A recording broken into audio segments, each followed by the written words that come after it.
Assalamualaikum warahmatullahi wabarakatuh. Saya Nurhana Nurdin. Saya Nur Afifatun Nawariyah. Kami perwakilan dari kelompok 4 akan mempresentasikan tentang persepsi multikulturalisme terhadap hukum dan HAM. Kenyataan bahwa keragaman hukum yang berkembang di Indonesia sangat dipengaruhi oleh filsafat, sosiofisik, sosial politik, dan sosial budaya bangsa Indonesia. Pembangunan hukum serta fungsi hukum yaitu sebagai pengendalian sosial dan sebagai alat rekayasa sosial mensyaratkan bahwa hukum nasional dapat diprediksi maupun diprediksi berfungsinya hukum di masa yang akan datang. Dengan metode kualitatif didapatkan hasil bahwa kehadiran hukum Islam sebagai upaya pembaharuan kehidupan manusia ke arah yang lebih beradab. Adat bisa berkekuatan hukum karena asal mula adat atau kebiasaan diambil dari ajaran-ajaran Islam. metodologi penelitian.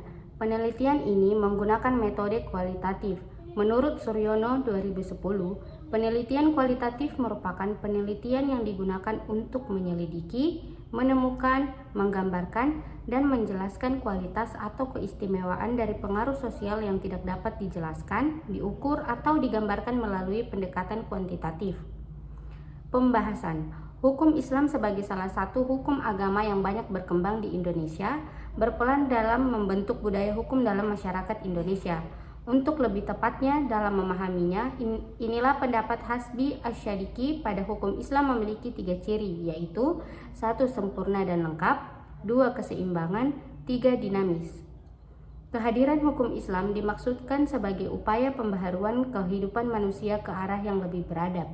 Studi hukum Islam itu adalah salah satu dari 3 sistem hukum diperiksa harus relevan menjadi hukum nasional dengan jiwa bangsa Indonesia.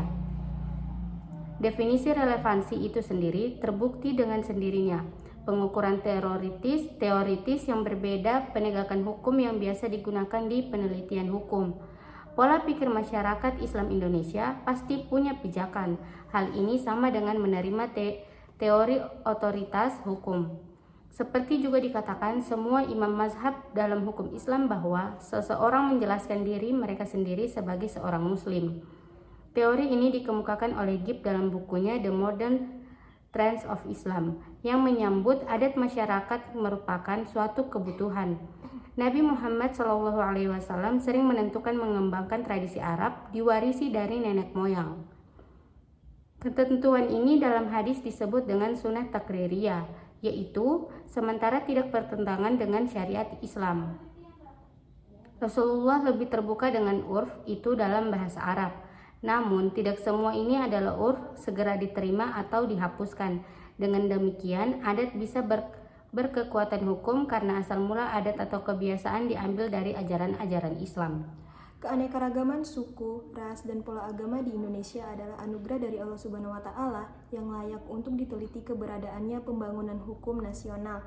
Berbagai ahli teori hukum yang belakangan ini banyak berkembang, bantuan untuk mematuhi hukum setempat untuk menyesuaikan masyarakat juga mendalami nilai-nilai hukum Islam, paling tidak karena hukum Islam juga sangat kuat meresap ke dalam hukum adat.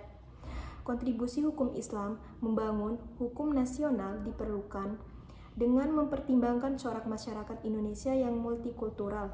Adanya hukum Islam dan hukum umum dampak besar pada pendidikan hukum nasional. Ciri-ciri hukum Islam sempurna atau takamul, hukum Islam yang lengkap atau sumul, menunjukkan hukum Islam dukung pluralitas, hormati perbedaan, dan melimpahkan rahmat atau kasih sayang untuk seluruh alam atau rahmatan lil alamin, sehingga dapat ditampil secara dinamis atau harokah dalam menjawab permasalahan bangsa secara tepat atau wasatiyah. Demikian penjelasan dari kelompok kami, lebih dan kurangnya kami mohon maaf. Wassalamualaikum warahmatullahi wabarakatuh.